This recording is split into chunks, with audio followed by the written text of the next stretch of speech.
Assalamualaikum warahmatullahi wabarakatuh. Perkenalkan, nama saya Nova Ramadan. Saya dari Fakultas Ilmu Sosial dan Ilmu Politik semester 1. Di sini saya akan membahas tentang pembahasan yakni mengenai apa itu hukum, korupsi, dan kebijakan publik dalam pembahasan Capres-Cawapres pada akhir-akhir bulan ini. Capres seringkali melibatkan isu-isu seperti reformasi, penegakan hukum, dan keadilan. Calon presiden pada umumnya akan membicarakan rencana kebijakan publik, hukum mereka termasuk perubahan legalisasi atau perbaikan dalam peradilan. Diskusi juga dapat untuk mencakup isu-isu hak asasi manusia seperti korupsi, serta penanganan kejahatan ataupun keamanan sosial. Untuk membahas lebih lanjut, mungkin saya akan merincikan satu persatu tentang apa itu bahasan dari paslon nomor 1. Perlu melihat detail rencana dan janji kampanye mereka, misalnya mungkin mereka berfokus pada penegakan hukum, reformasi keadilan, perlindungan hak asasi manusia, atau isu-isu hukum lainnya. Isu-isu ini merujuk pada materi kampanye yang resmi.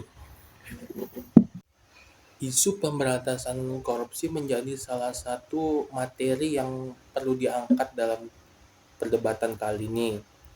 Karena menurut saya itu suatu hal yang mungkin udah lumrah ya di Indonesia.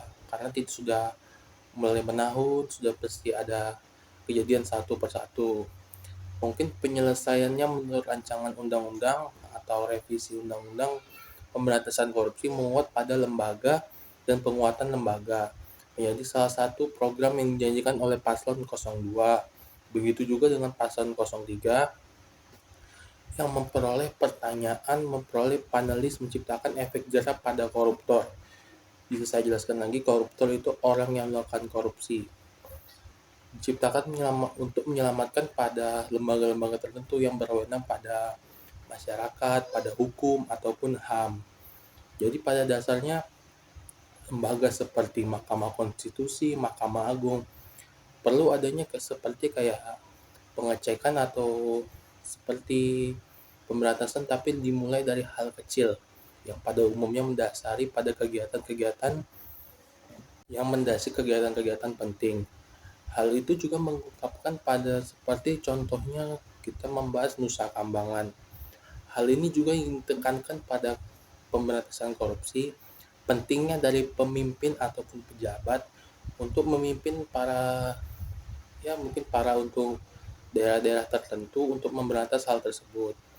Ini juga menunjukkan pada hidup yang sederhana dan berintegrasi. Birokrasi dipastikan juga berlaku pada praktik jual beli jabatan yang selama ini masih menjadi penyegah untuk pemberantasan di pemerintah itu sendiri. Lalu untuk calon presiden lainnya, mungkin mereka hanya membahas tentang apa itu kesepakatan dari pemberantasan aset-aset untuk RUU. Contohnya seperti kayak pemberantasan penjanjian KPK agar kembali menjadi menguat ataupun menjadi lembaga yang sangat terpenting di masyarakat ataupun pemerintahan. Ini didasari pada ada juga yang memberikan penghargaan ya, karena pemberantasan korupsi kan termasuk kegiatan yang diwajibkan oleh negara karena itu melanggar tentang hak asasi atau apapun itu. Ia juga meningkatkan standar tinggi. Standar tinggi yang dimaksud adalah standar yang didapat oleh pemerintah untuk menaikkan level kebijakan publik ataupun level cara penyelesaian dari masalah tersebut. Hal ini juga disepakati oleh para aset-asetnya atau RUU perampasan aset yang harus segera dibahas dan disahkan.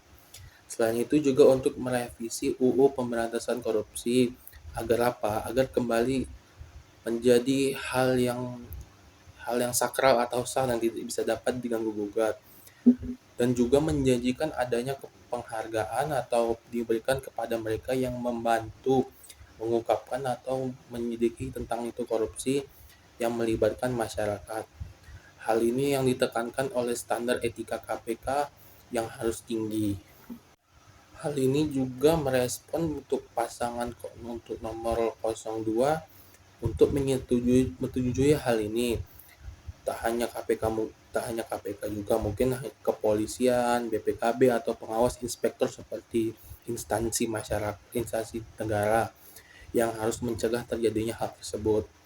Selain soal pemberantasan korupsi, isu-isu terhadap penguatan parpol untuk pilar demokrasi, mungkin juga untuk menerima pernyataan-pernyataan dari seorang panelis tentang apa itu persoalan demokrasi dan kebijakan publik. Persoalan ini tidak hanya untuk semena-mena hanya untuk politik, karena kalau menurut saya, kalau semua hal dikaitkan dengan politik atau semua hal ini dikaitkan dengan politik, maka suatu kebijakan atau suatu lembaga akan mudah terpengaruh dan mudah diganggu gugat karena tidak ada rasa dan rasa kebanggaan tersendiri terhadap hal yang ditekuninya. Persoalan tersebut merupakan proses demokrasi yang karena kebebasan berbicara. Karena wajar Indonesia merupakan negara demokrasi yang bebas memberikan pendapat, tapi harus memiliki etika dan sopan santun. Karena hal tersebut tidak mudah tergerus, mungkin saja kriminalisasi atau pengkritik yang tidak menerima pendapat tersebut. Namun tanggapan dari untuk hal lain, menurut pandangan orang lain mungkin sepertinya hal itu cocok-cocok saja karena selagi tidak mengganggu ataupun merubah sama sekali, itu merupakan hal yang sangat-sangat penting dan tidak boleh ada penilaian yang jelek sedikit pun karena hal itu sudah memiliki ketetapan begitu.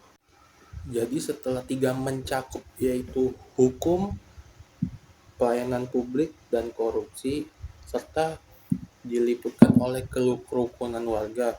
Terlebih dari kasus tindakan ini merupakan di tangan yang tidak baik. Karena kasusnya juga menurut saya juga mengaitkan dengan pejabat-pejabat publik yang harusnya menjadi contoh-contoh daripada masyarakat, bukan melakukan hal yang tidak baik begitu. Dalam sesuai tema. Sementara itu mungkin ada satu hal yang belum saya notice sedikit, yaitu dari pasangan nomor urut 3 ya, ini yang membahas tentang dia juga memiliki gagasan yang cukup keras dan kuat untuk membuat kasus pidana korupsi ini untuk menjadi orang yang miskin koruptor. Caranya yang mungkin menurutnya membuat dengan efek jerah selagi dengan kemiskinan atau menegakkan aset-aset berharga yang dimilikinya, dan juga perampasan atau undang-undang yang ditetapkan oleh pemerintah untuk menyeret koruptor dalam menyelesaikan hukumannya di penjara oleh lembaga yang menaunginya tersebut.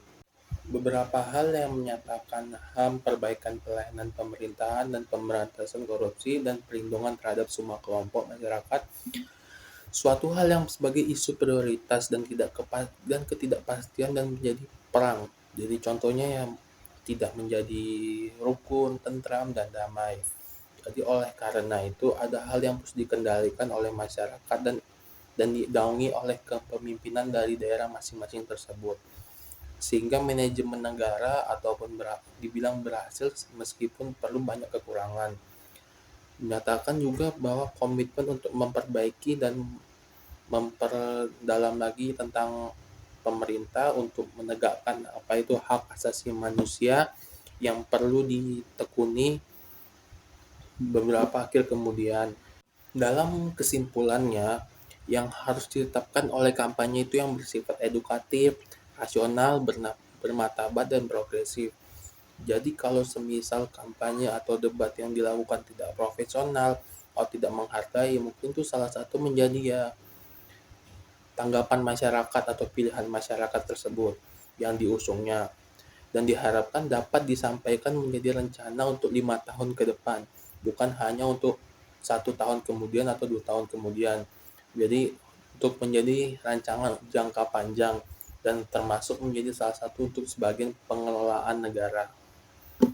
Intinya, rencana dari semua tersebut adalah mengacu pada kebijakan program-program politik dalam 5 tahun ke depan yang diusung oleh beberapa partai tersebut. Banyak juga persepsi masyarakat terhadap capres dan cawapres yang masih dominan digambarkan atau gaya karakternya yang tidak memiliki kepribadian atau tidak memiliki kesempatan untuk menyampaikan secara saksama ataupun mudah dipahami oleh pada narasumber ataupun pendengar tersebut. Oleh karena itu, banyak yang mengatakan gonta-ganti presiden itu tidak baik ataupun lebih baik dilakukan presiden ya satu untuk sekian tahun kemudian agar apa? Agar tidak terjadi perubahan-perubahan atau banyak yang bilang ingin meneruskan atau ingin merubah termasuk dan kembali lagi penyesuaian kepada masyarakat. Apakah masyarakat itu bisa menerima atau enggak, ya kan? Jadi melibatkan sejumlah pihak itu menurut saya wajar karena itu kan pembahasannya lebih kepada publik ya. Jadi publik itu harus tahu mana yang harus bermanfaat, mana yang harus dicerna ataupun tidak. Jadi kalau menurut para ahli atau substansi atau instansi negara, jadi kalau misalnya memberikan kemajuan atau manfaat kepada negara, ya menurut saya kenapa enggak? Jadi begitu.